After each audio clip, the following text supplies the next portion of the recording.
Every After Effects project consists of two basic parts: elements, which are the individual effects and video clips and graphics that you use to build, and then the composition, which the composition is the thing you're actually building. So when you import things from After Effects into Premiere, you have to import compositions. So right now I'm going to set up a composition, and all of the compositions that you set up are going to be given a title. And this one is navigation, because I'm doing the display screen for navigation. And you're going to set a size, which for all of these is either going to be 1280 wide by 720 high, or you're going to unlock the aspect ratio and you're going to set it at 720 wide and 1280 high. And that's when we want to do the vertical screens.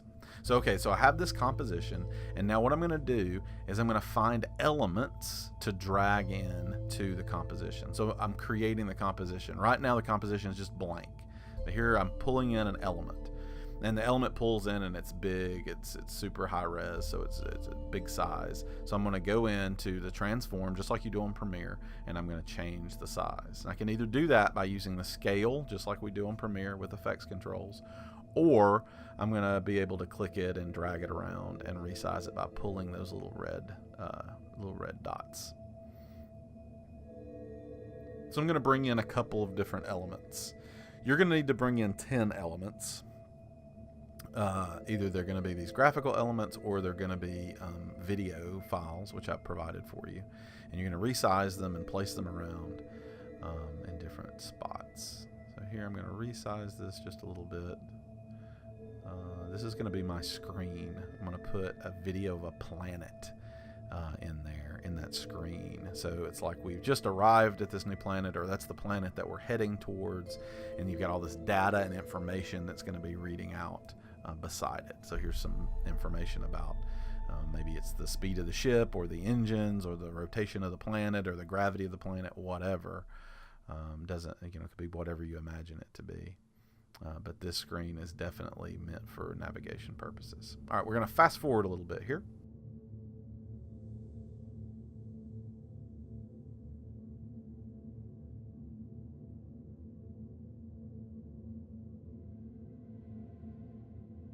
Now I've got several elements, but I want to bring in a video file that I've downloaded. So I'm going to go to Import. I'm going to Downloads, and I'm going to choose the video file. I'm going to choose a futuristic planet, hit Open. And then you can see it's going to put it up there in my elements and my resources. So all I have to do after I've got it there is I drag it down into the composition. And then I decide what layer I'm going to put it at. Well, when I drag it down, it's big, so I'm going to need to shrink it. And just like I do the others, go to Transform. After I put it here, I'm going to put it on the bottom. There you go. Now all the graphic stuff is on top of it. And now I'm going to go and shrink it down so that it fits in that little square. So that'll be like my screen. Yeah, okay. And it's got some information that pops up in front of it. And we may change that because the readout doesn't exactly match. So we'll work on that. But now we're ready to export. We'll say we're done. I'm going to go to Add to Render.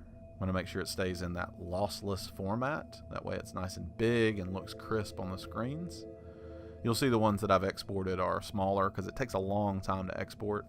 I exported at a different quality, and I don't really like the way that looks. So I'm going to click the blue and rename it just like we do in Premiere, Output 2, give it a name.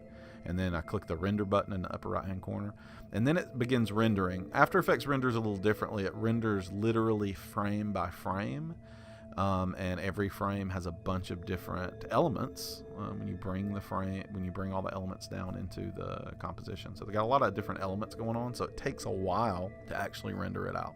So we're going to have to give this some time, and then when we get done with it, then we can look at the sample of the finished product that I've got on the screen in the classroom.